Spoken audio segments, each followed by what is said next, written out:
Good morning বন্ধুরা। আজকে শনিবার আর আজকে আমি চাটা দিয়ে শুরু করলাম।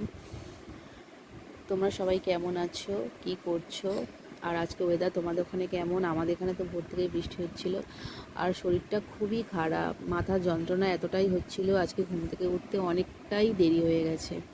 তো বাড়ির সবার চা খাওয়া হয়ে গেছিলো, আমি অনেক লেট করে উঠেছি। তো তারপর যা কাজ টাজ থাকে করার পর লাস্টে আর চা বিস্কিট নিয়ে বসে পড়েছি। একদমই ভালো লাগছিল না, কিচ্ছু করতে ইচ্ছা করছে না, এতটাই মাথা যন্ত্রণা করছিল। আর এখানে মাম্মাম দেখো ওর কোয়েশ্চেন নিয়ে সকালবেলায় শুরু, ম্যাথ কোয়েশ্চেনটা আমি ওর কাল দেখতে পারিনি, তো আজকে কোয়েশ্চেন নিয়ে চলে এসছে। আর ও একটা বিস্কিট তুলে আবার রেখে দিচ্ছে, তো আমি বললাম রাখছিস কেন, খা।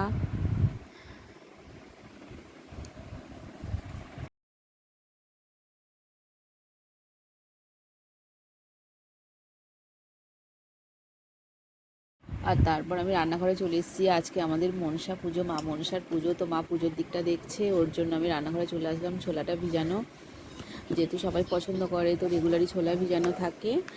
আর ওখানে আমি আলুটা সেদ্ধ করছি, আর এখানে মটরটা সেদ্ধ করা আমার আগে থেকে হয়ে গেছে। তারপর তো পুজো হয়ে গেছে। যখন পুজো করছিল ডালা ডালা সাজিয়ে সুন্দর করে, সেই টাইমটা আমি বাড়িতে ছিলাম না, ওর জন্য আমি দেখাতে পারিনি। তারপর এসে দেখলাম যে মার পুজো হয়ে গেছে। তো এটাই তোমরা দেখো বন্ধুরা, মা মনসার পুজো। আর বৃষ্টির জন্য আলপনাগুলো দেখেছো কীরকম হয়ে গেছে, সকাল থেকে বৃষ্টি হচ্ছিল বলে। আর আমাদের নিয়ম আছে তাল দিয়ে মা মনসার কাছে পুজো দিতে হয়। আর এই দেখো যে এই যে একটা গোটা তাল, আর এটা হচ্ছে আমাদের ঠাকুর ঘরের ঠাকুর। আমি তাই বলছিলাম যে তোমার পুজো হয়ে গেল, আমি দেখাতে পারলাম না।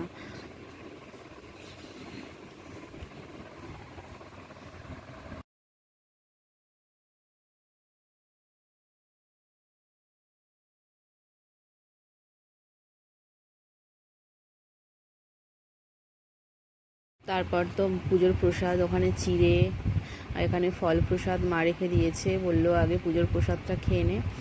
তো পুজোর প্রসাদটা খেলাম। তারপর পায়েসের জন্য রেডি করা হচ্ছে, যেহেতু আজকে আমাদের পায়েস করারও নিয়ম রয়েছে। ওখানে কাজু কিশমিশ তেজপাতা আর এখানে চিনিটার মধ্যে ওই যে হালকা হালকা পিঁপড়ে, সুরসুরি পিঁপড়ে হয়, সেগুলো লেগেছে। আর ওখানে চাল, আর ওটা তো দুধ গোলা আছে।